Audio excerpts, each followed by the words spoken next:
ओम सभी को नमस्ते। ओम का उच्चारण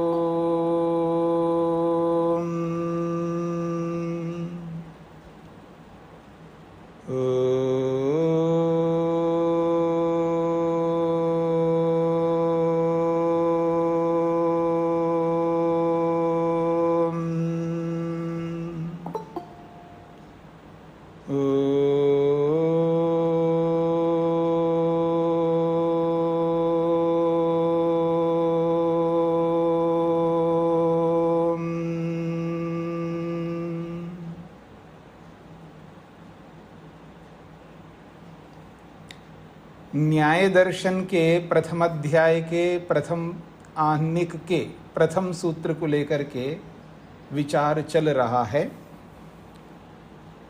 16 पदार्थों के नाम गिनाए हैं और एक एक पदार्थ को लेकर के उनकी संक्षेप परिभाषाएं, उनके लक्षण कर रहे हैं। प्रमाण, प्रमेय, संशय और प्रयोजन, इनको बताने के बाद में आगे बताने जा रहे हैं दृष्टांत। पृष्ठ संख्या 7 है।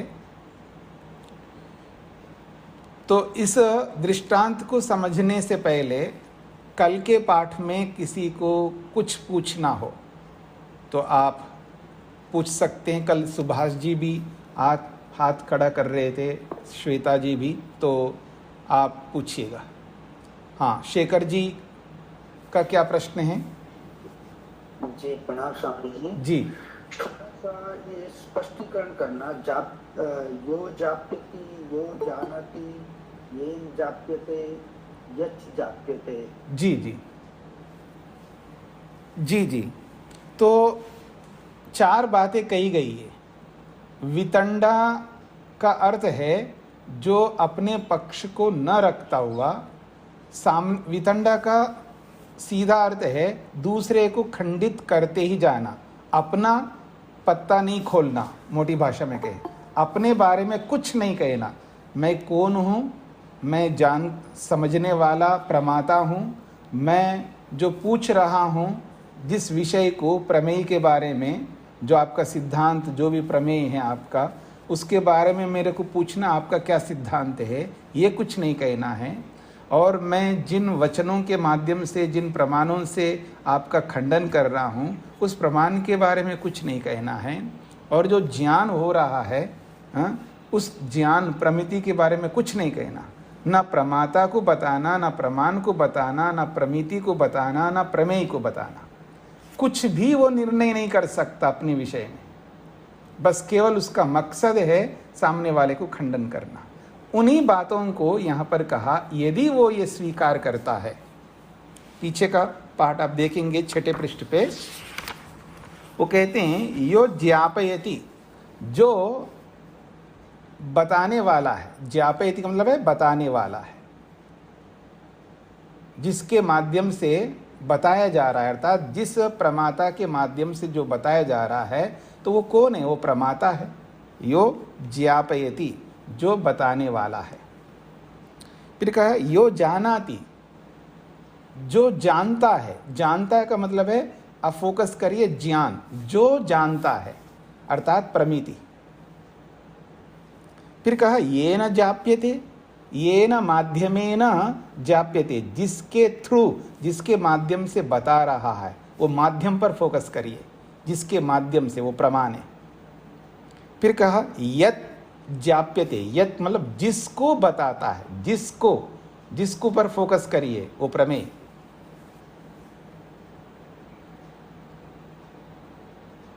हाँ शेखर जी बताइए, स्पष्ट हो रहा है? जी जी जी स्वामी जी। तो अब इन चारों को अगर वो स्वीकार करता है तो फिर उसका वो सिद्धांत बन जाएगा, यानी उसका पक्ष है। वो कुछ कहना चाहता है, उसका अपना पक्ष बन रहा है, किसी प्रमाण के माध्यम से वो कह रहा है और प्रमिति को जान रहा है, प्रमेय को जान रहा है तो सिद्धांत बन गए ये सारे, फिर उन सिद्धांतों के आधार पर पूछेगा। जैसे उसके सिद्धांत बनते ही हम उसका खंडन कर सकेंगे, लेकिन वो खंडन करने का मौका ही नहीं दे रहा है। मैं खंडन करूं तो क्या करूं, किसका करूं? वो किसी को स्वीकार ही नहीं कर रहा है, सामने वाले का ही खंडन करता जा रहा है। तो यो ज्ञापयति यो जानाति ये न जाप्यते यच्च जाप्यते एतच्च प्रतिपद्यते, यदि एतच्च प्रतिपद्यते, इनमें से किसी एक को वो स्वीकार करता है। यदि एतश्च प्रतिपद्यते, इन चारों में से किसी एक को वो स्वीकार करता है, तदा वैतंडिकत्वम जहाति, फिर वो वितंडापन उसका तो छूट ही जाएगा, वो वितंडावादी रहेगा ही नहीं।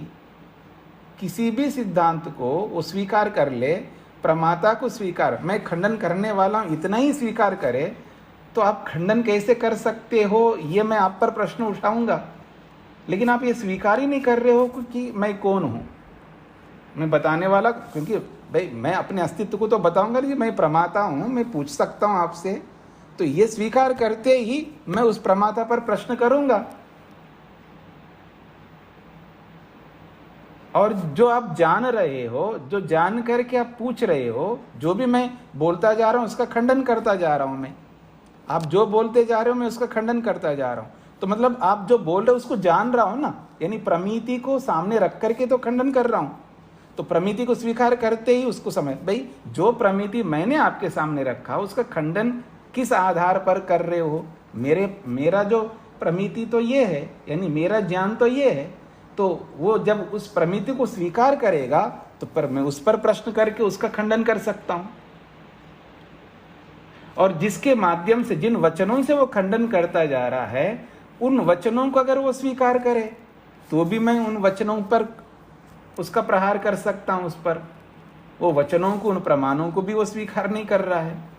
और जिस प्रमेय को लेकर के मैं, यानी आप जिस प्रमेय को लेकर के जो सिद्धांत आप रख रहे हो, उस प्रमेय को भी मैं नहीं मान रहा हूं, इसलिए तो खंडन करता जा रहा हूं। तो वो चारों में से किसी को भी तो स्वीकार नहीं कर रहा है। और जिसको भी स्वीकार करेगा तो उसका वितंडापन रहेगा ही नहीं, वहीं पर ब्रेक लगाऊंगा, यानी सामने वाला उस पर खंडन करेगा तो उसको उत्तर नहीं दे पाएगा। इसलिए वो अपनी ओर से अपना पत्ता बिल्कुल नहीं खोलता है, बस सामने वाले का मात्र खंडन करता जा रहा है। इसी का नाम वितंडा है, ये कहना चाहते। स्पष्ट हो रहा है? जी हाँ। अब श्वेता जी को क्या पूछना है? नमस्ते स्वामी जी। ये जल पेन वितंडा है ना Swami ji, 80% of the time लोग जल में ही रहते हैं और थोड़े टाइम पे वितंडा में जाते हैं। तो क्या सोल्यूशन है स्वामी जी, कि हम भी वितंडा में जाएं या जल में जाएं इन द कन्वर्सेशन? हाँ, ऐसा है कि हम लोग पहले तो जल्प में ही रहते हैं, जीवन सारा जल्प में बीत जाता है। और कभी कभी वितंडा करते हैं, कभी कभी करते हैं, रेयर में करते हैं। मतलब जिनको शरीफ लोग कहते हैं, सामान्य तौर पर जो शरीफ लोग होते हैं सभी लोग, वो जल्प में ही रहते हैं। लेकिन कभी कभी वितंडा में पहुंचते हैं, जब चिड़चिड़ापन आ जाए, कोई बहुत ही क्रोध रहे या कोई बहुत अधिक कोई भी दोष रहेगा, दोष की अधिकता के कारण से, किसी न किसी दोष की अधिकता के कारण से हम अपना आपा खो बैठते हैं, तब हम वितंडा में पहुंचते हैं। अन्यथा हम जल्प में रहते हैं। और जल्प से ऊपर उठने के लिए हमको बहुत सारी योग्यता प्राप्त करनी होती है, इसलिए तो ये सारे शास्त्र हम पढ़ रहे हैं। तब हम शुद्ध विशुद्ध वाद में आ जाते हैं। तो वहाँ पर न तो अहंकार रहता है, न गिराना होता है, न किसी को दिखाना होता है, वहाँ तो केवल मात्र सत्य को जानना लक्ष्य होता है। क्योंकि वहाँ श्रद्धा ही श्रद्धा होती है, श्रद्धया सत्यमाप्यते। बस श्रद्धा से वो सत्य को जानने के लिए वाद करता है। तो हम सबको वाद में पहुँचना है, कि बिना वाद में पहुँचे भगवान तक कैसे पहुँच पाएंगे हम हार जीत के चक्कर में ही राग द्वेष में पड़े रहेंगे तो हम ईश्वर तक पहुंच नहीं सकेंगे कभी भी। इसलिए हमें वाद में प्रवेश करना है। और उस वाद की योग्यता को प्राप्त करने के लिए हम ये सारे के सारे शास्त्र पढ़ते हैं, अथवा चाहे वो आप बिजनेस करते हैं या आप नौकरी करते हैं, चाहे घर का काम करते हैं, कुछ भी काम करते हैं, वो हम इस वाद तक पहुंचने के लिए वो सब करते हैं। यही ये न्याय हमें सिखाएगा। जी जी सर, धन्यवाद। हाँ जी, हाँ, दीक्षा जी को क्या पूछना है?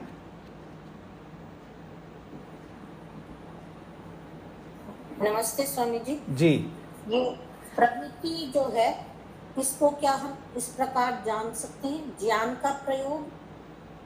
नहीं, जानकारी जो होती है ना, किसी भी वस्तु के बारे में जो जानकारी है, नॉलेज है, उस नॉलेज को, जानकारी को प्रमिति कहा यहाँ पर।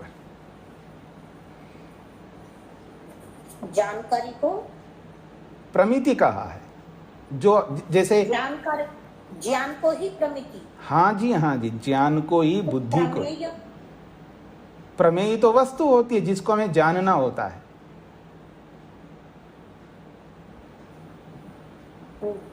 जो वस्तु प्रयोग में हमने की वो हो गया। ऐसा आप कंफ्यूज मत हो जाइए। आपका नाम दीक्षा है, आई डोंट नो, मेरे को नहीं पता आप कौन है, केवल नाम से पता लग रहा है आप दीक्षा है। मैं आपको जानना चाहता हूँ, तो आप कौन हैं? प्रमेय हैं। और मैं आपकी जब जानकारी लूँगा कि दीक्षा जी जो है अमुक जगह पर रहती है, ये काम करती है, जो कुछ भी आपके बारे में मैं जानूँगा, वो सारी की सारी जानकारी, इंफॉर्मेशन, नॉलेज, उस नॉलेज को, उस इंफॉर्मेशन को, उस जानकारी को, जो आपसे संबंधित जानकारी है, वो है प्रमिति। प्रमिति आपको क्या नहीं समझ में आ रहा है, ये बताइए। प्रमिति का नहीं अर्थ समझ आ रहा कि प्रमिति क्या है। अच्छा, मैं आपको बता, आप चीज को समझते हैं? चीज किसे कहते हैं? जी, वस्तु को। वस्तु।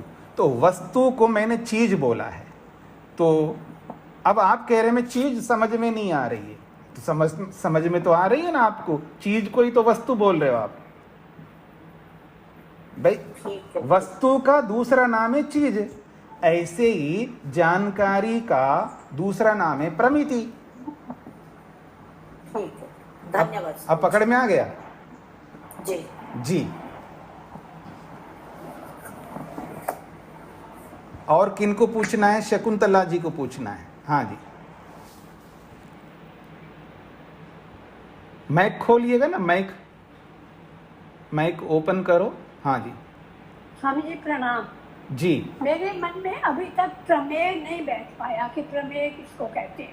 प्रमिति तो ठीक है कि प्रमिति है जी, और प्रमाण भी जानते हैं हम कि क्या है जी, प्रमाता जो प्रमाणों का प्रयोग करता है जी, लेकिन प्रमेय किसको कहेंगे? प्रमेय किसको कहेंगे?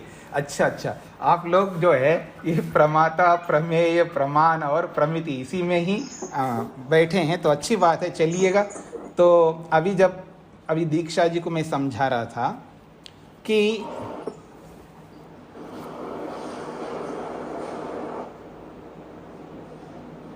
और किसी ने तो अपना माइक नहीं खोला है ना। अब माता जी अपना माइक बंद कर लीजिए, जब मैं समझाऊंगा उसके बाद फिर आप खोल करके अगर समझ में आए तो बता देंगे।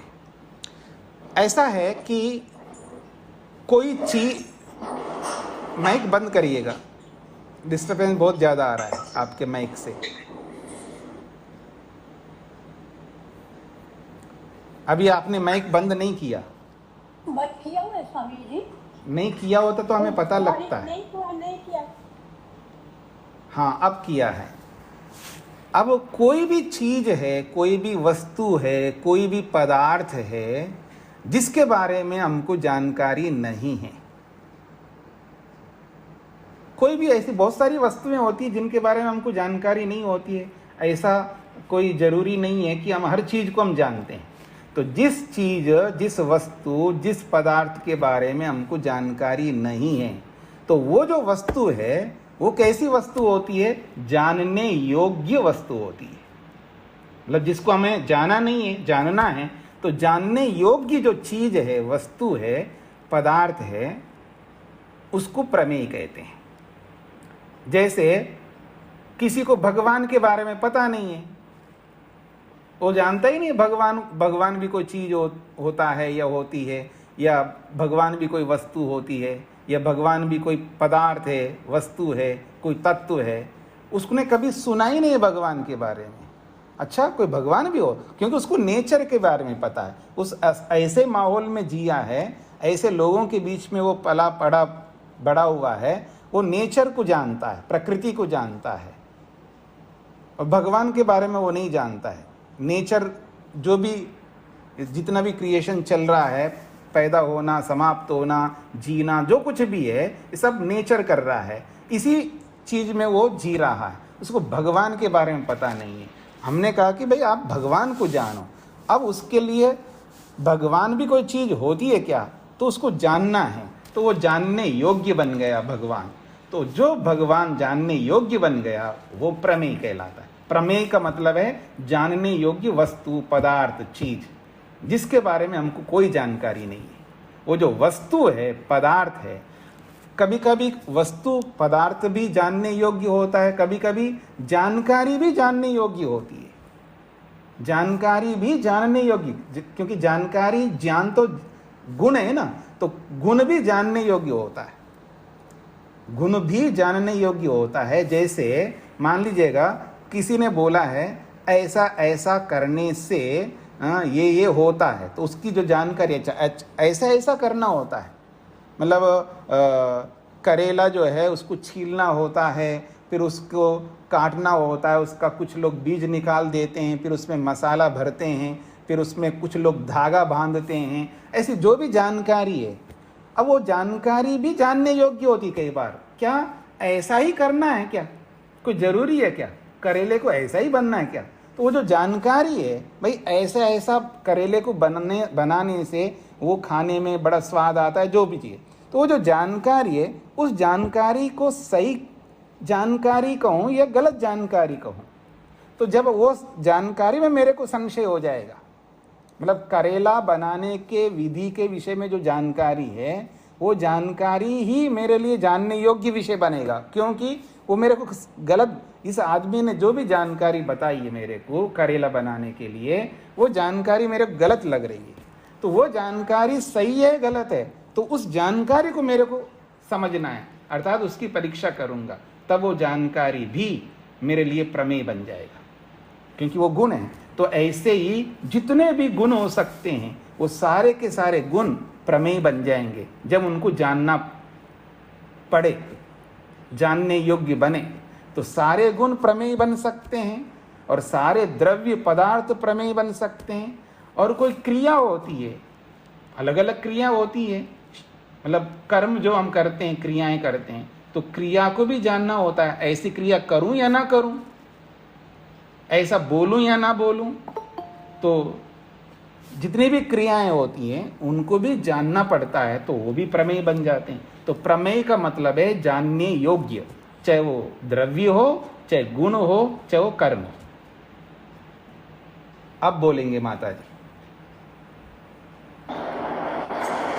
स्वामी जी नमस्कार और धन्यवाद बहुत बहुत जी। समझ में आ गया आपको? ये तो जब जरूरत पड़ेगी तब देखेंगे। अभी तो जो बात आपने बताई कि जानने योग्य वस्तु जो है वो प्रमेय है।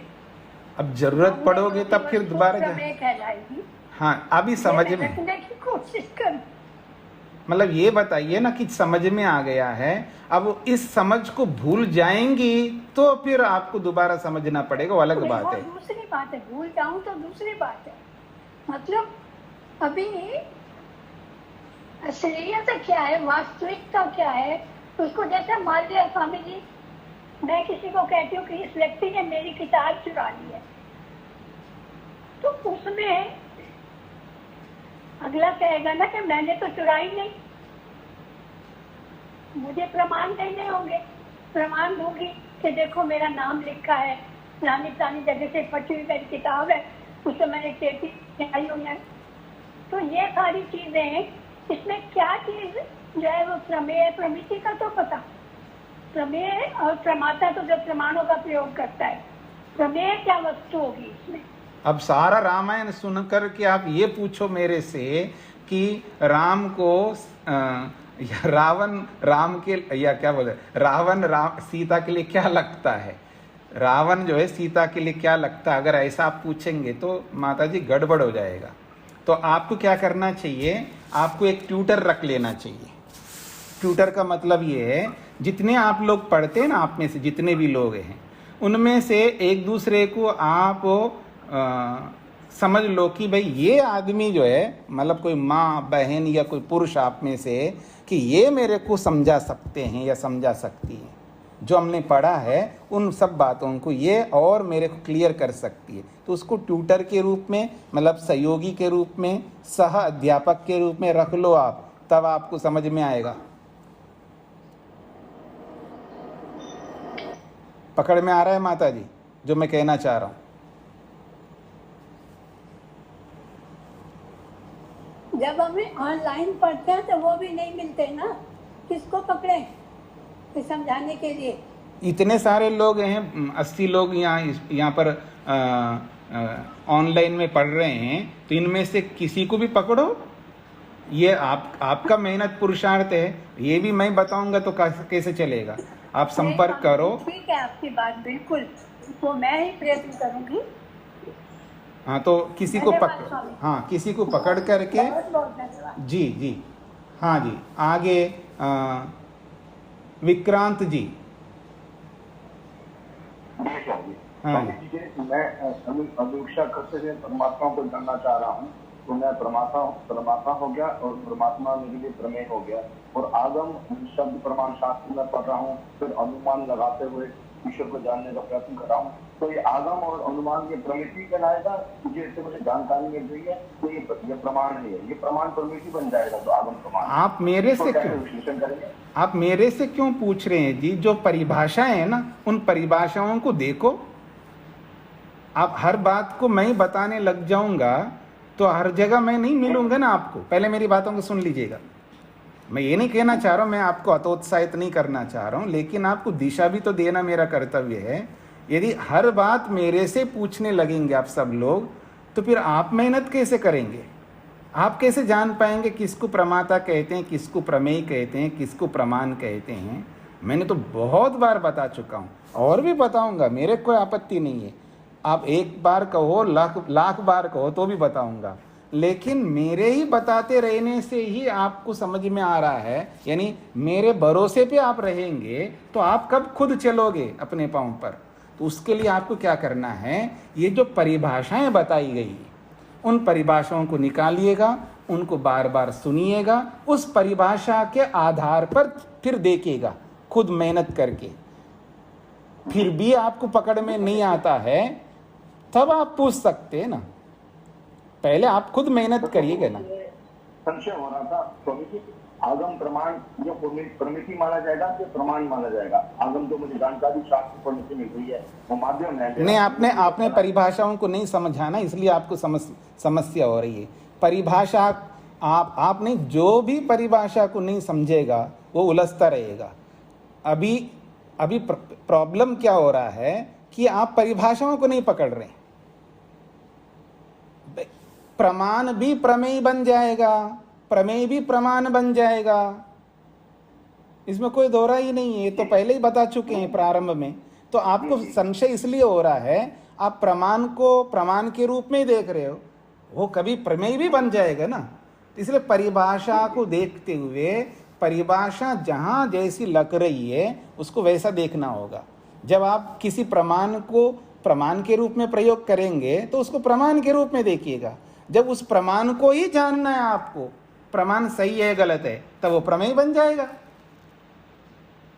जी, फ्लेक्सिबल है, ठीक है जी। इस तरह आपको समझते हो जी। कोई भी आप में से, मैं सबके लिए कहूंगा कि कोई भी आप दूसरों के ऊपर ज्यादा मत चलिएगा। एक बार, दो बार, तीन बार समझ लो, फिर खुद मेहनत करो और खुद चलने का प्रयत्न करो, तो विद्या इसी प्रकार आएगी। तो इसलिए मेहनत करने का प्रयत्न करिएगा, और उसका सीधा उपाय ये है, जो बताया गया है, जो परिभाषाएं दिए, उन परिभाषाओं में अपना दिमाग लगाने का प्रयास करिए, अपनी सारी बुद्धि उन परिभाषाओं में झोंकिएगा, तो आपको धीरे धीरे सारी बातें समझ में आएगी। अगर आप परिभाषाओं से हट कर के देखने का प्रयास करोगे, मेरे को घड़ा लाना है, अब ये घड़ा प्रमेय है जी, या ये घड़ा क्या है जी, ऐसा मत देखना। अब परिभाषा को सामने रखो, जितनी परिभाषाएं, और परिभाषाएं क्या कह रही हैं उस घड़े के बारे में। मतलब परिभाषाओं को जब हृदयंगम करोगे तो तुरंत आपको समझ में आएगा घड़ा क्या चीज है। कि जो भी कोई भी प्रमाण क्या है, प्रमेय क्या है, प्रमिति क्या है, प्रमाता क्या है, ये तब समझ में आएगा आपको सबको, जब परिभाषाओं को समझने का प्रयत्न करेंगे। चलिए, हाँ, नरेंद्र जी क्या पूछना है? नमस्ते स्वामी जी। जी स्वामी जी, मुझे ये जानना था कि जो प्रमाण है वो प्रमेय भी बन सकता है और प्रमाण भी बन सकता है क्या? अभी यही तो बताया था मैंने। नहीं, मेरा ध्यान नहीं था ना, इसलिए स्वामी। हाँ, तो सभी लोग ध्यान से सुने। हाँ, अभी यही बताया, प्रमाण कभी प्रमेय बन सकता है और प्रमेय कभी प्रमाण बन सकता है। अच्छा जी। और प्रमिति नहीं बनेगा ना, सिर्फ प्रमाण, प्रमेय और प्रमाण दोनों बन सकते हैं बस? जी जी, ठीक है स्वामी जी, धन्यवाद। योगेश जी को क्या पूछना है? नमस्ते स्वामी जी। जी। तो प्रत्यक्ष प्रमाण, आगम प्रमाण और अनुमान प्रमाण, इन तीनों में से या कोई भी प्रमाण हो, मुख्य में प्रत्यक्ष प्रमाण ही रहेगा ना, उसके आधार पर ही आगम और अनुमान दो प्रमाण रहेगा ना? क्या दोबारा पूछिए, आप क्या पूछना चाहते हैं? सभी प्रमाणों के मूल में प्रत्यक्ष प्रमाण ही रहेगा ना, आगम प्रमाण हो या फिर अनुमान प्रमाण हो? जी। कोई भी प्रयोगकर्ता आगम प्रमाण का प्रयोग करे या अनुमान प्रमाण का प्रयोग करे, कभी ना कभी वो किसी के द्वारा प्रत्यक्ष तो हुआ ही होगा ना, तभी ये इसके आधार पर होगा ना। हाँ जी, बिल्कुल बिल्कुल। प्रमाण, और दूसरी एक बात पूछ लीजिएगा ना, साथ साथ पूछोगे तो एक बात पहली हो जाए तो फिर उसके बाद दूसरी बात पूछिएगा। कोई भी अनुमान प्रमाण हो, कोई भी, उसके मूल में प्रत्यक्ष होगा। बिना प्रत्यक्ष के अनुमान नहीं चलता। और जहां भी शब्द प्रमाण है, वो शब्द प्रमाण के पीछे प्रत्यक्ष प्रमाण ही होगा। ये जरूरी नहीं है कि वो मेरा ही प्रत्यक्ष हो या आपका ही प्रत्यक्ष हो, किसी का भी प्रत्यक्ष होता है, किसी का भी प्रत्यक्ष होता है। संसार का मैं अनुमान करता हूं तो वो प्रत्यक्ष के आधार पर करूंगा, ठीक है। अब प्रत्यक्ष के आधार पर का मतलब है, सृष्टि को उत्पन्न होते हुए प्रत्यक्ष किसने देखा? हम में से कोई नहीं देख सकता, क्योंकि हम होते ही नहीं है। तो परमात्मा ही तो देख रहा है।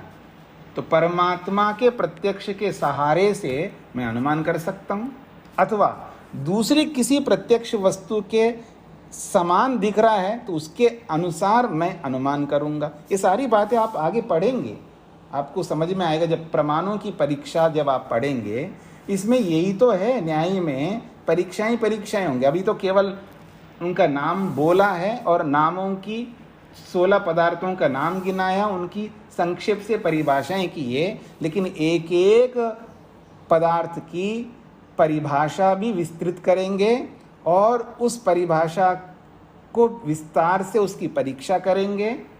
ये सब आगे चलेगा। बताया था ना प्रारंभ में आपको, इस ग्रंथ में 3 ही तो चीजें हैं। एक तो नाम का कथन है, फिर उसके लक्षण हैं, फिर उनकी परीक्षा है। तो अभी तो केवल नाम बता के उसका संक्षेप परिभाषाएं कर रहे हैं, बहुत संक्षेप लक्षण बता रहे हैं। तो उतना ही समझ लीजिएगा, आगे चल कर के आपको डिटेल से विस्तार से समझ में आएगा जी। तो अब हम आगे बढ़े जी। कल सुभाष जी पूछ रहे थे, तो अगर उनका प्रश्न नहीं है तो हम आगे बढ़ते हैं पृष्ठ संख्या 7। तो अथ दृष्टांतः प्रमाण, प्रमेय, संशय, प्रयोजन, इनके बाद में क्रम प्राप्त दृष्टांत है। ये जो दृष्टांत है ये भी एक पदार्थ है 16 पदार्थों में। दृष्टांत क्या होता है? तो कहते हैं प्रत्यक्ष विषयो अर्थः। दृष्टांत जो है ये प्रत्यक्ष विषय वाला अर्थ है, पदार्थ है। अर्थः पदार्थ, तो प्रत्यक्ष विषय वाला ये पदार्थ है। दृष्टांत जो है प्रत्यक्ष विषय वाला होता है। दृष्टांत का मतलब ही प्रत्यक्ष विषय वाला होगा। ऐसा कोई दृष्टांत हम नहीं देंगे जो प्रत्यक्ष विषय वाला नहीं होता है। तो इसलिए कहा जा रहा है प्रत्यक्ष विषय अर्थः दृष्टान्तः, प्रत्यक्ष विषय वाला होता है।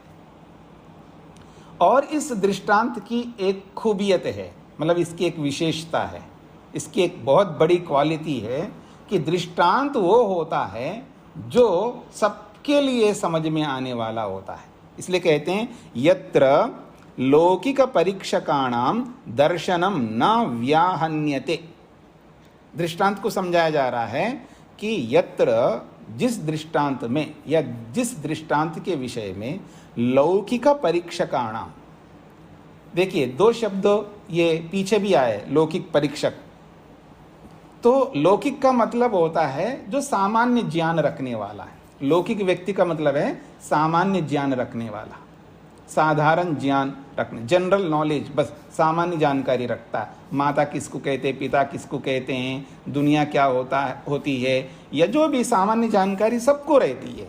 इसका नाम कुत्ता है, इसको गधा कहते हैं, इसको सुअर कहते हैं, इसको बंदर कहते हैं, ये सब जानते हैं। किसी को ये तो बंदर है ऐसा बोलते हैं, नहीं जी बंदर क्या होता है मैं नहीं जानता। ठीक है, बंदर वर्ड को आप नहीं जानते हैं तो मंकी बोलेंगे तो जानोगे, या किसी अदर लैंग्वेज में उसका नाम बोलेंगे तो जानकारी होगी ना आप सबको। किसी भी भाषा को जानने वाला हो, जिसको हम आदमी कहते हैं, उसको बंदर का मतलब समझ में आता है, सुअर का मतलब समझ में आता है, गधा का मतलब समझ में आता है। ठीक है ना। तो जो व्यवहार में आने वाली जितनी भी चीज़ें, वो सामान्य व्यक्ति हो अर्थात साधारण जानकारी रखने वाले को न्याय दर्शनकार ने लौकिक व्यक्ति कहा उसको, और परीक्षक उसको कहा जो विशेष जानकारी रखता है, जिसको हम स्कॉलर कहते हैं, जिसको प्रकांड विद्वान कहते हैं, स्कॉलर कहते हैं। अब आप देखिएगा, आपको एक उदाहरण से समझा देता हूं। देखिएगा, आप लौकिक व्यक्ति है, किस बारे में? शरीर विज्ञान के बारे में, मेडिकल साइंस के बारे में। मतलब मैं आप में से किसी डॉक्टर को नहीं बोल रहा हूँ, आप में से कुछ डॉक्टर लोग भी हैं, तो जो डॉक्टरों से अलग लोग हैं आप में से, आपका दो वर्ग बनाता हूँ, एक डॉक्टरों का और एक बिना डॉक्टरी का। तो आप डॉक्टर नहीं बने हैं तो आपको शरीर विज्ञान के बारे में, मेडिकल साइंस के बारे में कॉमन साधारण नॉलेज है, सबको है। बुखार का मतलब क्या है, फीवर किसको कहते हैं, सर्दी किसको कहते हैं, फलाना किसको कहते हैं, सामान्य जानकारी है आप लोगों को। तो आप सब लौकिक है किस विषय में? शरीर विज्ञान के बारे में। और जो आप में से जो डॉक्टर है वो कौन है? वो परीक्षक है, वो स्कॉलर है, उस विषय के विशेषज्ञ है। तो किसी भी विषय के विशेषज्ञ को परीक्षक कहा है, और उस विषय के जो सामान्य ज्ञान रखने वाला होता है उसको लौकिक कहा है। ये सभी विषयों में आपको ये लागू करना है।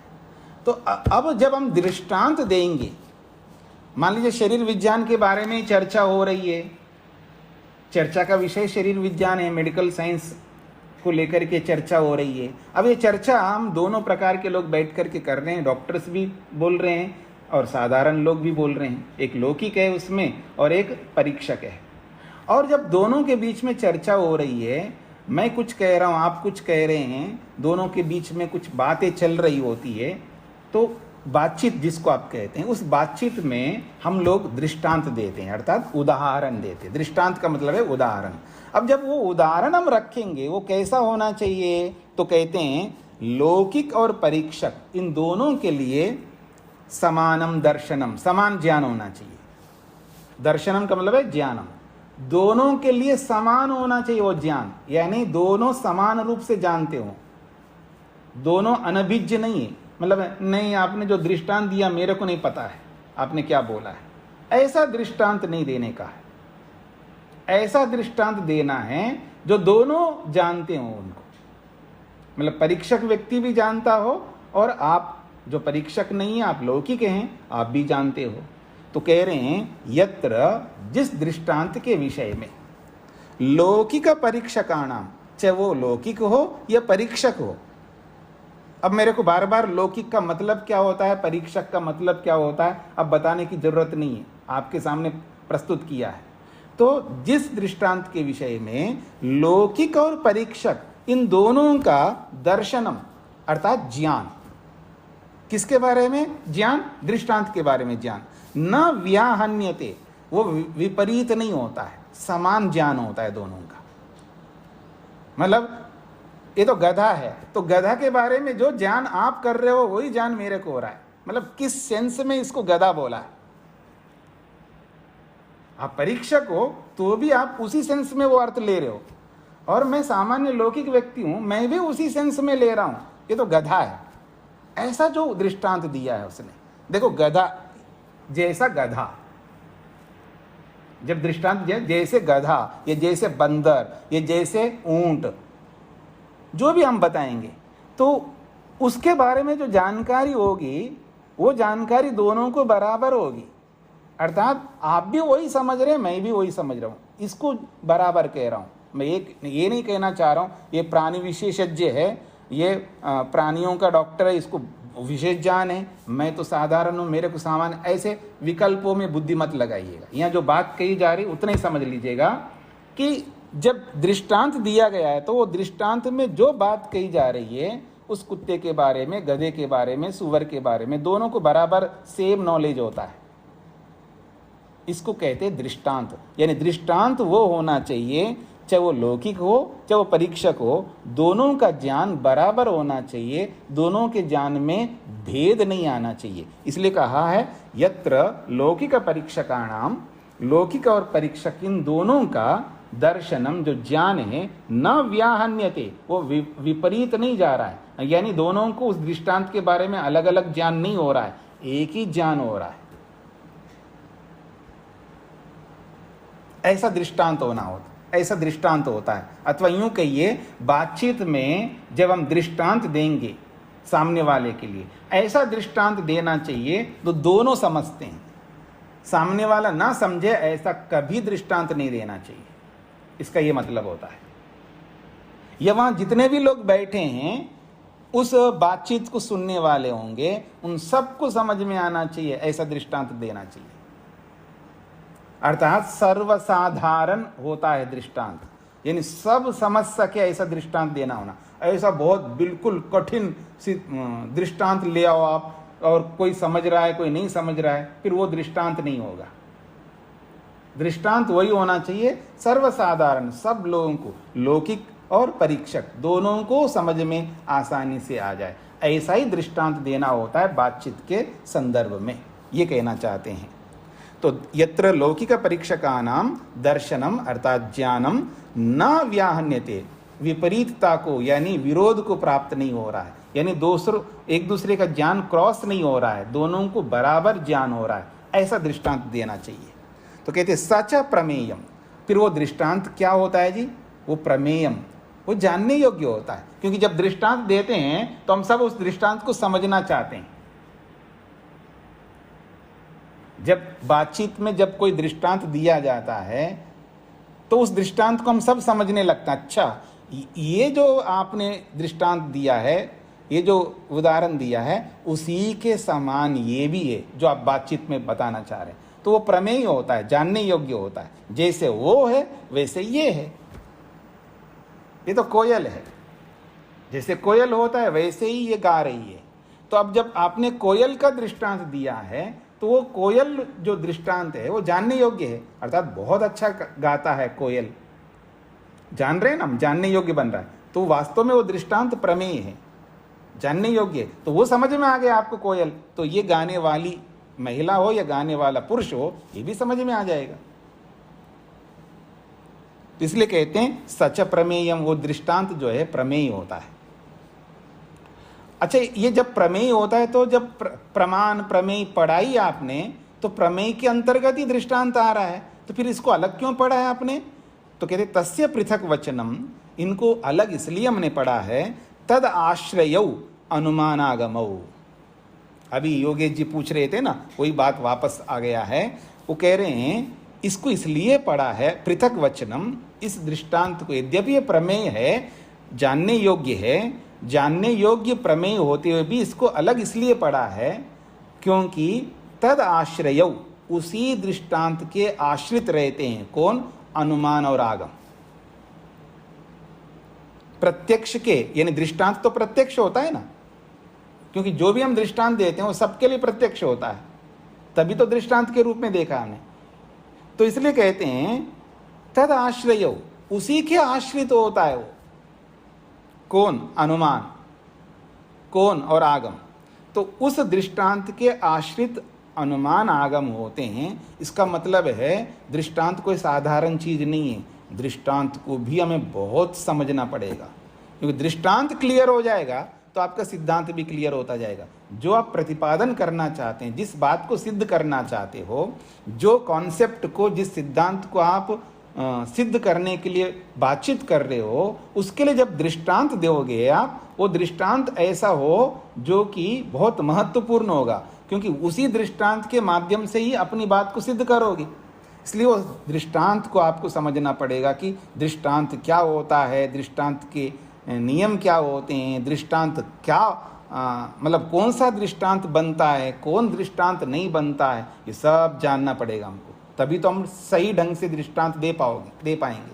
नहीं तो हम गलत चीज को दृष्टांत के रूप में देंगे और हम हार जाएंगे या सत्य को जान नहीं पाएंगे।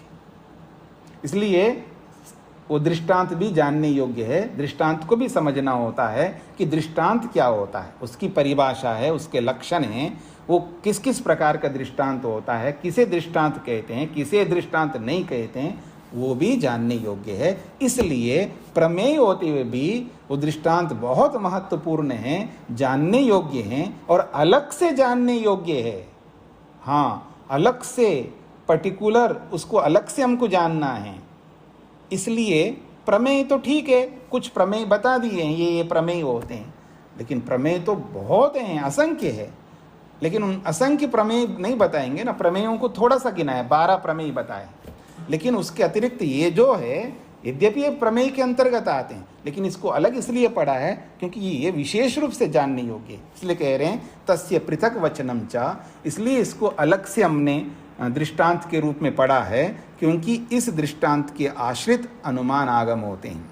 तस्मिन् सति स्याताम अनुमानागमौ, तस्मिन् सति, अगर दृष्टांत होगा, दृष्टांत के होने पर ही अनुमान आगम हो सकते हैं। तस्मिन् सति यानी उस दृष्टांत के होने पर, अनुमान आगमौ स्याताम, अनुमान आगम भी होंगे या होते हैं, यूं कहिएगा। तो तस्मिन् सति, तस्मिन् भी और सति भी, ये दोनों सप्तमी विभक्ति में है। तो तस्मिन् तो ये सर्वनाम शब्द है, इसका मतलब पहले दृष्टांत बताया, संज्ञावाची शब्द दृष्टांत है, उसी के लिए प्रयोग किया जा रहा है सर्वनाम। तो तस्मिन् सति, उस दृष्टांत के होने पर, अनुमान आगमौ स्याताम, अनुमान आगम होते हैं। अगर दृष्टांत नहीं होगा, दृष्टांत के ना होने पर अनुमान आगम भी नहीं होंगे। तो यही कह रहे हैं असति च न स्याताम, अगर दृष्टांत नहीं है, दृष्टांत के ना होने पर न स्याताम, फिर अनुमान आगम भी नहीं होंगे। अब इसको समझने का प्रयत्न करिएगा। अगर मान के चले कोई दृष्टांत ही नहीं है दुनिया में, अर्थात कोई प्रत्यक्ष ही नहीं है, ऐसा समझ करके चलिए। दृष्टांत ही नहीं का मतलब है दृष्टांत प्रत्यक्ष होता है, तो कोई प्रत्यक्ष ही नहीं है, तो फिर अनुमान कहां से होगा, आगम शब्द प्रमाण कहां से होगा? शब्द प्रमाण भी नहीं है, आगम प्रमाण भी नहीं है। जब दृष्टांत ही नहीं है तो ये अनुमान और आगम भी नहीं होंगे। इसलिए कह रहे हैं तस्मिन् सति, उस दृष्टांत के होने पर ही अनुमान आगम होते हैं। असति च असति, तस्मिन् असति, उस दृष्टांत के ना होने पर अनुमान आगमो न स्याताम, फिर अनुमान आगम नहीं होंगे। ये इसका अभिप्राय है। इसलिए कह रहे हैं तद आश्रया च न्याय प्रवृत्ति ही। तद, तद का मतलब है दृष्टांत। तद आश्रया, उसी दृष्टांत के आश्रय से न्याय प्रवृत्ति, न्याय प्रवृत्त होती है, यानी न्याय का व्यवहार चलता है दृष्टांत के आश्रय से। प्रवृत्ति स्त्रीलिंग में इसलिए कहा तद आश्रया कहा है। तद आश्रया, उसी दृष्टांत के आश्रय से ही ये जो अनुमान है ये चलता है, या ये जो न्याय विद्या है उसी दृष्टांत के आश्रित से प्रवृत्त होती है न्याय विद्या। न्याय विद्या कहिए, न्याय शास्त्र कहिए, या न्याय रूपी ये जो अनुमान है इसको कहिए, ये सब उसी दृष्टांत के आश्रय से ही प्रवृत्त होते हैं, अर्थात व्यवहार में आते हैं। ये बात कही जा रही है। फिर कहा जा रहा है दृष्टांत विरोधेन च परपक्ष प्रतिषेधो वचनीयो भवति। जब हम बातचीत करते हैं, बातचीत तब होती है जब दोनों विरुद्ध बातों को कह रहे होते हैं, नहीं तो बातचीत समाप्त होती है। हाँ जी, आपको रोटी खाना है या खिचड़ी खाना है, पूछा जा रहा है, तो एक ने कहता मेरे को रोटी खाना है, एक कहता खिचड़ी खाना है। अब दो विरुद्ध बात हो गई, खिचड़ी बनाए रोटी बनाए, दोनों में से एक ही बनेगा, लेकिन दोनों अलग अलग बात कर रहे हैं। तब बातचीत हो रही है कि रोटी खाना है, रोटी इसलिए खाना है, उसका अपना प्रमाण देगा। रोटी खाओ, आप खिचड़ी क्यों खा रहे हो, अपनी बात रखेगा रोटी खाने वाला, और खिचड़ी खाने वाला अपनी बात रखेगा। तो ऐसे जब करते जाएंगे तो फिर उसको दृष्टांत देना पड़ता है, यानी उदाहरण देना पड़ता है। देखो रोटी इसलिए खाना है ऐसा कह करके दृष्टांत देगा, उदाहरण देगा। तो वो उदाहरण दो प्रकार से हम दे सकते हैं।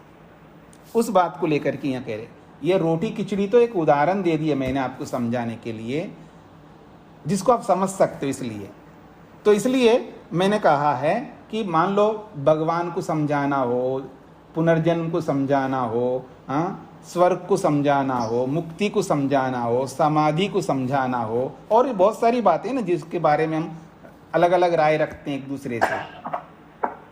विक्रांत जी अपना माइक बंद करके रखिए।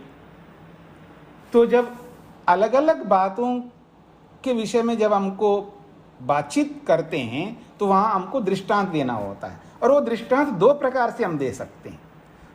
इसको हम कह सकते हैं अनुकूल दृष्टांत और प्रतिकूल दृष्टांत, अथवा यूं कहूं विरोधी दृष्टांत या अपने अनुकूल दृष्टांत। जो हमारा पक्ष होता है, जो हमारा सिद्धांत होता है, उसके अनुकूल दृष्टांत भी दे सकते हैं और उसके विरोधी दृष्टांत भी दे सकते हैं। देखो आप क्या खा रहे हो, ऐसे खाओ ना जैसे गाजर खाते हैं, ऐसे खाओ ना जैसे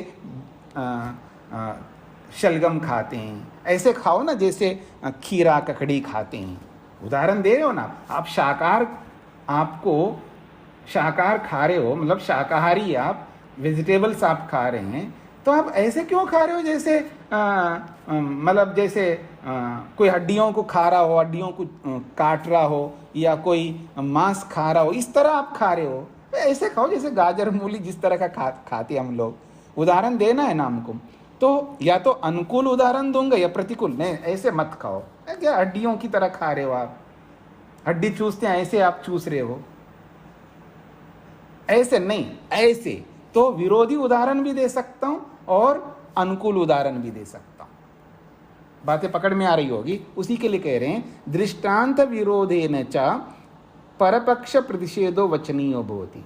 विरुद्ध दृष्टांत देने से या विरुद्ध दृष्टांत के द्वारा या विरुद्ध दृष्टांत से दूसरे के पक्ष को आप बता सकते हो। परपक्ष प्रतिषेध, दूसरे के पक्ष का आप खंडन कर सकते हो विरोधी दृष्टांत दे करके, विपरीत दृष्टांत दे करके दूसरे का पक्ष का खंडन कर सकते हो। और दृष्टांत समाधिना च स्वपक्ष साधनीय भवति।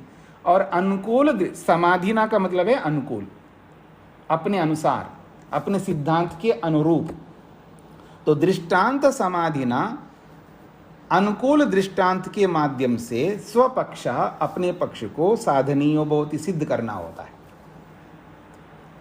अपने पक्ष के अनुकूल दृष्टांत दे करके अपने पक्ष को सिद्ध करना होता है, और दूसरे का पक्ष जो है जिसको हमको नहीं मानना है ना, वो गलत पक्ष है उसका, तो दूसरे के पक्ष का खंडन करना है तो उसको विरोधी दृष्टांत देना होता है, विरुद्ध दृष्टांत देना होता है।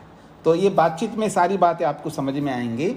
तो जब दो लोग बातचीत करते हैं तो अपने अपने पक्ष रखते हैं, अपने अपने सिद्धांत, अपने अपने कॉन्सेप्ट रखते हैं, और उनको सिद्ध करने के लिए वो प्रमाण देते हैं, उनको सिद्ध करने के लिए दृष्टांत देते हैं। तो जो दृष्टांत देते हैं वो दृष्टांत दो प्रकार से दे सकते हैं। हम अपने पक्ष को सिद्ध करने के लिए अपने पक्ष के अनुकूल दृष्टांत दे करके हम अपने पक्ष को सिद्ध करने में लगेंगे, और दूसरे का जो पक्ष है जिसका हमें खंडन करना है वो अनुचित पक्ष है। जैसे मेरा पक्ष है निराकार परमात्मा है, किसी का पक्ष है साकार परमात्मा है। अब निराकार परमात्मा को समझाने के लिए मेरे को दृष्टांत भी ऐसे निराकार पदार्थ का देना है, और वो जो साकार परमात्मा मानने वाला है वो अपना दृष्टांत देगा, वो जाने वो क्या दृष्टांत देगा। पर मेरे को उसको जो उदाहरण दूंगा, उसका खंडन करूंगा, उसके साकार पदार्थ को लेकर के मैं दृष्टांत दे सकता हूं, और निराकार पदार्थ को लेकर के भी उसका दृष्टांत दे करके खंडन कर सकता हूं। तो विरुद्ध पक्ष वाले का खंडन जब मैं करूंगा, उसके पक्ष के विरुद्ध दृष्टांत दे करके उसका खंडन करूंगा। पकड़ने का प्रयत्न करिएगा।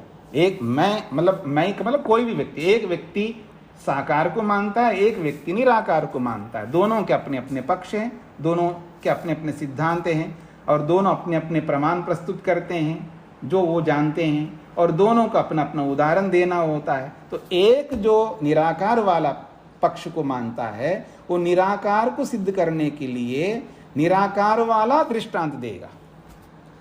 अब वो निराकार वाला दृष्टांत देना ही मात्र बात नहीं बनेगा, अपने पक्ष को सिद्ध करने के लिए निराकार दृष्टांत देते हुए साकार वाले पक्ष का खंडन करने के लिए उस साकार से विरुद्ध दृष्टांत देगा। इसका मतलब है अपने पक्ष को सिद्ध करने के लिए अपने अनुकूल दृष्टांत देना है, और दूसरे के पक्ष को खंडन करने के लिए उसके पक्ष के विरुद्ध दृष्टांत देना है। यह इसका अभिप्राय है। तो यही बात कही जा रही है कि दृष्टांत विरोधेन च परपक्ष प्रतिषेधो वचनीयो भवति। दृष्टांत में विरोध दिखाते हुए, यानी विरुद्ध दृष्टांत से दूसरे के पक्ष का खंडन करना चाहिए। वचनी का मतलब है करना चाहिए। विरुद्ध दृष्टांत से दूसरे के पक्ष का खंडन करना चाहिए। दृष्टांत समाधिना च, अनुकूल दृष्टांत से स्वपक्षा अपने पक्ष का साधनीय सिद्ध या मंडन करना चाहिए, ये बताया जा रहा है। जैसे आगे कह रहे, नास्तिकश्च दृष्टांतम अभ्युपगच्छन् आस्तिकत्वं जहाति। एक आस्तिक की बात हो रही है, एक नास्तिक की बात हो रही है। दोनों के बीच में जंग चल पड़ा है, यानी वाद चल पड़ा या जल्प चल पड़ा, जो भी आप कह सकते हो, बातचीत चल पड़ा। इसका मतलब ये है, एक आस्तिक है और एक नास्तिक है। अब आस्तिक व्यक्ति ऐसा दृष्टांत दे, ऐसा अपना पक्ष रखे, ऐसे प्रमाण दे, वो अक्का बक्का रह जाए, अर्थात वो कोई निरुत्तर हो जाए, अपना पक्ष उसका खंडित हो जाए। तो कहते हैं अगर आप सही ढंग से प्रमाण प्रस्तुत करोगे, सही ढंग से दृष्टांत दोगे, तो नास्तिक व्यक्ति जो है, नास्तिकः जो नास्तिक व्यक्ति है, जो भगवान को ना मानने वाला है, वो दृष्टांतम अभ्युगच्छन्, आपके द्वारा दिए गए दृष्टांत को जानता हुआ, दृष्टांतम अभ्युपगच्छन्, अभ्युपगच्छन्, दृष्टांत को स्वीकार करता हुआ, आपके द्वारा दिए गए दृष्टांत को नास्तिक व्यक्ति स्वीकार करता हुआ नास्तिकत्वम जहाति, वो नास्तिकता को छोड़ देगा। आप जीत जाओगे, आपकी बात उसको मानना पड़ रहा है, क्योंकि आपने दृष्टांत ही इस तरह दिया है, ऐसा उसको समझाया है, उसकी बुद्धि में बिल्कुल बैठ गया है। बहुत सारे लोग मेरे को फ़ोन करते रहते, जी हम लोगों को समझा नहीं पा रहे हम लोग जी, वो बहुत मूर्ति पूजक है जी, उसको हम समझाना चाहते हैं जी, वो ऐसा करता है जी, उसको हम समझाना चाहते हैं, वो पुनर्जन्म को नहीं मानता है जी, हम उसको समझाना चाहते हैं जी, वो योग को नहीं समझ रहा है जी, उसको हम समझाना चाहते हैं जी, वो आश्रम व्यवस्था को नहीं समझ रहा है जी, पति या पत्नी, उनको हम समझाना चाहते हैं जी, आप थोड़ा बताइएगा। ऐसे बहुत सारे लोग पूछते रहते हैं। ये क्यों ऐसा पूछते हैं? क्योंकि वो ये शब्द शास्त्र पढ़े हुए नहीं होते। मेरी बात पर ध्यान दीजिएगा। मैं आपको ऐसा बनाना चाहता हूँ, आप किसी के पास जाकर के पूछने की जरूरत नहीं पड़े, अपने आप करो समाधान। आप अपने अंदर ऐसी योग्यता प्राप्त करो कि समस्त प्रश्नों का, समस्त मुसीबतों का, समस्त आपत्तियों का, जो भी आप आपत्ति कहिए, मुसीबत कहिए, आतंक कहिए, या जो भी आपके सामने प्रॉब्लम्स क्रिएट होंगे, उन प्रॉब्लम्स का समाधान आप किस किस से पूछते हुए फिरोगे, अपने आप समाधान करने की योग्यता प्राप्त करो। और ये योग्यता प्राप्त होती है इस न्याय को पढ़ने से। दुनिया का कोई ऐसा प्रॉब्लम नहीं है जो वो कर नहीं सकता, बशर्त उसको वो लैंग्वेज आनी चाहिए। नहीं तो अपनी लैंग्वेज में तो करेगा। बस दूसरे लैंग्वेज वालों को प्रॉब्लम आ रहा है तो वो आपकी लैंग्वेज में समझा दे, तो आप उसका समाधान अपनी लैंग्वेज में उसको दे दोगे। वो कहीं का भी हो, अमेरिका का हो, यूरोप का हो, चाहे किसी देश का, किसी स्थान का मनुष्य होना चाहिए। मनुष्य को मनुष्य के सामने आने वाले समस्त दुनिया भर के समस्याओं का, प्रॉब्लम्स का समाधान न्याय दर्शनकार देता है। वो उसके पास शैली ऐसी है, पद्धति ऐसी है, उसके पास तरकीब ऐसा है, सामने वाले को संतुष्ट कर सकता है। ये हुनर हम सबको आना चाहिए। आपको हर व्यक्ति से डील करना आना चाहिए। इसी के लिए सारा न्याय है। तो यही कहना चाहते हैं कि आप ऐसा कर दो, उस नास्तिक को ऐसा दृष्टांत दे दो, ऐसा उसके सामने उदाहरण पेश करो, वो अवाक हो जाए और अपनी मूर्खता को, अपनी अविद्या को समझ ले, अपनी गलती को समझ ले, और उस दृष्टांत को अभ्युपगच्छन स्वीकार करता हुआ नास्तिकत्वम जहाति, वो नास्तिकता को छोड़ देगा। और अनभ्युपगच्छन किम साधना परम उपालंबेत इति। अनभ्युपगच्छन का मतलब है आपके दृष्टांत को स्वीकार नहीं कर रहा है। मेरी बात को पकड़ने का प्रयत्न करना। कई बार उसको समझ में आ रहा है, आप जो कह रहे हो उसकी बुद्धि में बैठ रहा है, लेकिन उसका अहंकार स्वीकार करने नहीं दे रहा है, या उसकी जो आदत है उसको स्वीकार करने नहीं दे रही है। तो कहते हैं अनभ्युपगच्छन, यदि आपके दिए हुए दृष्टांत को स्वीकार नहीं करता है तो स्वीकार न करता हुआ किम साधना परम उपालंबेता इति, फिर वो किसको साधन बना करके आपका खंडन करेगा? आप तो आस्तिक है, आपका खंडन नहीं कर पाएगा। वो आपके दिए हुए सिद्धांत को स्वीकार नहीं कर रहा है। जब आपके दृष्टांत को स्वीकार ही नहीं कर रहा है, फिर वो किस साधन को अपना करके, यानी किस दृष्टांत को ला करके आपका खंडन कर पाएगा? कर ही नहीं पाएगा। वो उसको स्वीकार करना ही पड़ेगा। गलत व्यक्ति को ये न किए न प्रकारे न कभी हार स्वीकार करना पड़ता है। गलत है, वो असत्य है। असत्यवादी को, अन्याय व्यक्ति को, अन्यायकारी को न्याय को स्वीकार करना पड़ेगा। असत्यवादी को सत्य को कभी ना कभी स्वीकार करना पड़ेगा। तो सबके साथ लगा लीजिएगा। तो इसलिए अगर वो आपकी बात को स्वीकार नहीं कर रहा है, समझता हुआ भी, तो अनभ्युपगच्छन, ना स्वीकार करता हुआ किम साधना, फिर किसको वो साधन बनाए? दृष्टांत को ही उसने स्वीकार नहीं किया, दृष्टांत को मान ही नहीं रहा है। तो किम साधना, फिर बिना दृष्टांत के परम किम साधना उपालंबे, तो फिर दूसरे का खंडन कैसे करेगा? दृष्टांत को तो स्वीकार किया ही नहीं उसने। बिना दृष्टांत के दूसरे को कैसे खंडित करेगा? बिना दृष्टांत के, बिना साधन वाला, क्योंकि साधन के बिना कुछ भी हम सिद्ध नहीं कर पाएंगे। तो ये कहना चाहते हैं। बाकी बातें हम आगे करेंगे जी। तो इसको यहीं पर विराम देते हैं। तो समझने का प्रयत्न करिएगा। आप लोग थोड़ा सा धैर्य रखेंगे ना, जितने भी धैर्य रखेंगे आप लोग, जितना अधिक धैर्य रखेंगे, यूँ कह सकता हूँ मैं, अधिक से अधिक धैर्य रखिएगा। ये शास्त्र आपको ऐसे ही समझ में आ जाएगा जैसे आप सब्जी बनाते, रोटी बनाते हैं, या बिजनेस करते हैं तो पैसा कमाते हैं, या घर बनाते हैं तो जैसे वो चीज़ें जो आपके रूटीन की चीज़ें समझ में आपको आसानी से आती है, वैसे ही ये आसानी से समझ में आ जाएगा। उसके लिए आपको धैर्य रखना है।